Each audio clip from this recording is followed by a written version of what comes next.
Assalamualaikum warahmatullahi wabarakatuh. Selamat pagi anak-anak.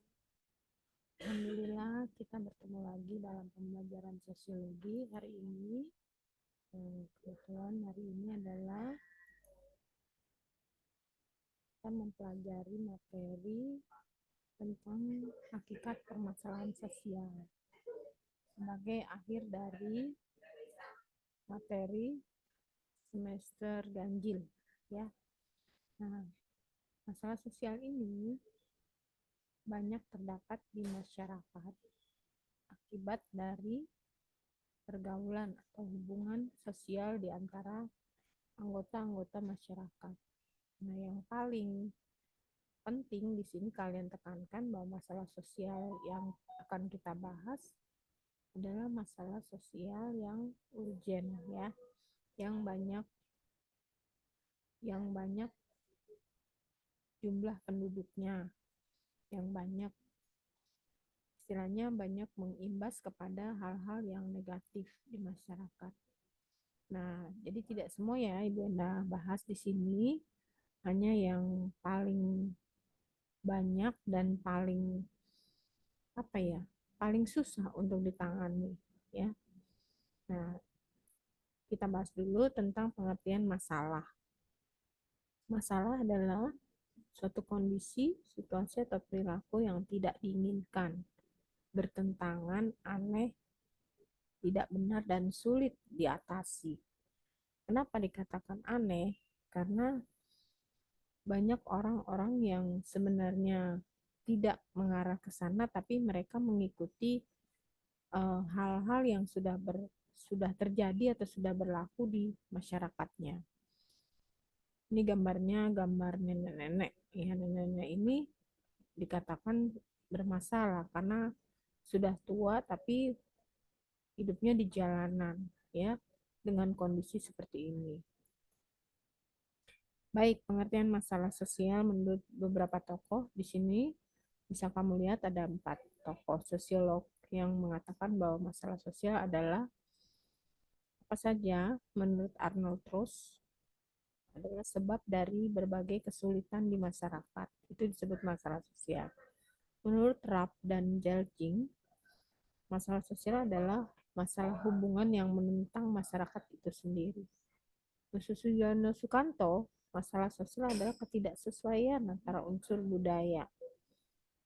Kemudian menurut Richard, adalah perilaku yang tidak diinginkan dan tidak diterima oleh masyarakat. Itu gambarannya. Kemudian masalah sosial ini punya elemen penting, yaitu elemen objektif dan subjektif, ya. Nah, objektif ini kita mengarahnya kepada orang yang berada di masalah sosial tersebut. Misalnya karena tidak berpendidikan, ya.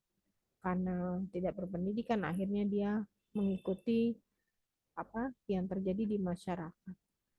Akibatnya terjadi kemiskinan, kemudian bisa juga karena peperangan, ya.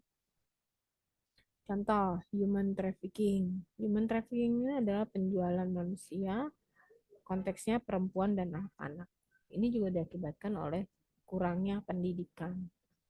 Kemudian yang elemen kedua adalah elemen subjektif. Ini menyangkut kondisi sosial, kondisi masyarakatnya. Misalnya polusi, kemudian lingkungan yang memang kejahatan, ya. Itu adalah elemen-elemen penting yang harus kita perhatikan dalam masalah sosial. Kemudian apa saja sih hal-hal yang menyangkut tentang masalah sosial?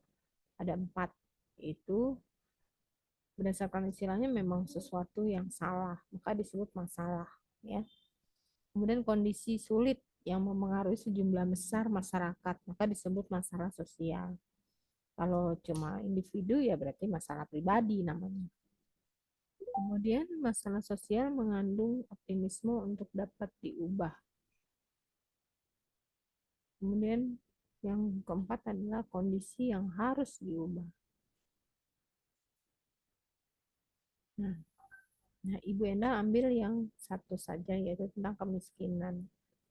Kemiskinan yang dilihat adalah keadaan menurut Gilin ini adalah kondisi tidak mampu mempertahankan skala hidup yang cukup tinggi karena pendapatannya yang kurang.